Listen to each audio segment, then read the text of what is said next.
77માં પ્રજાસત્તાક દિવસની ઉજવણી થરાદ ખાતે થવા જઈ રહી છે ત્યારે લોકોમાં પણ ભારે ખુશીનો માહોલ જોવા મળી રહ્યો છે। ત્યારે વહીવટી તંત્ર દ્વારા પણ તડામાર તૈયારીઓ કરવામાં આવી રહી છે। રાજ્ય કક્ષાનો કાર્યક્રમ થરાદ ખાતે યોજાવા જઈ રહ્યો છે, જેમાં ગુજરાતના મહામહિમ રાજ્યપાલ, ગુજરાતના મુખ્યમંત્રી સહિત ગુજરાત સરકારના રાજકીય અગ્રણીઓ, અધિકારીઓ સહિતની ઉપસ્થિતિમાં 77માં પ્રજાસત્તાક દિવસની ઉજવણી થરાદ ખાતે થનાર છે। પ્રજાસત્તાક પૂર્વે સમગ્ર થરાદ વિસ્તાર દેશભક્તિ માહોલ બન્યો હોય તેવા દ્રશ્યો સામે આવી રહ્યા છે। પ્રજાસત્તાક દિવસની ઉજવણીની તૈયારીના ભાગરૂપે વહીવટી તંત્ર દ્વારા પણ તડામાર તૈયારીઓ કરવામાં આવી રહી છે। આજે ગ્રાઉન્ડ ખાતે પોલીસ પરેડ સાથે સાથે સમગ્ર કાર્યક્રમનું રિહર્સલ કરવામાં આવ્યું હતું। આઈપીએસ અધિકારીઓ સહિત મોટી સંખ્યામાં અધિકારીઓ ઉપસ્થિત રહ્યા હતા અને તમામ કાર્યક્રમનું રિહર્સલ કરવામાં આવ્યું હતું અને 26મી જાન્યુઆરી સુધી વિવિધ કાર્યક્રમોનું પણ આયોજન કરવામાં આવી રહ્યું છે। ત્યારે તમે પણ નિહાળો આ રિહર્સલના દ્રશ્યો।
જિલ્લા પોલીસ મહિલા જેમણે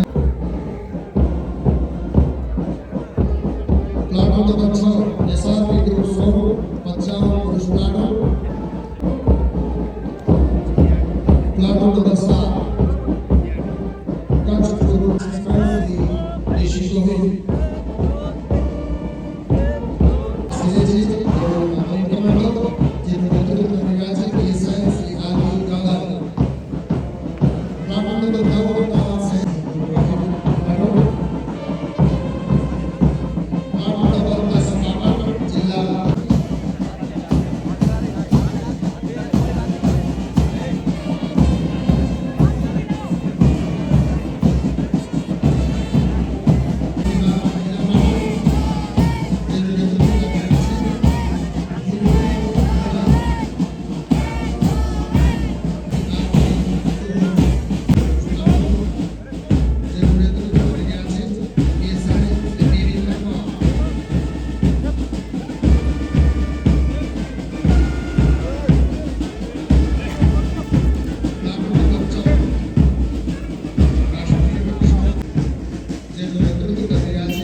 प्लाट नंबर 20 गुजरात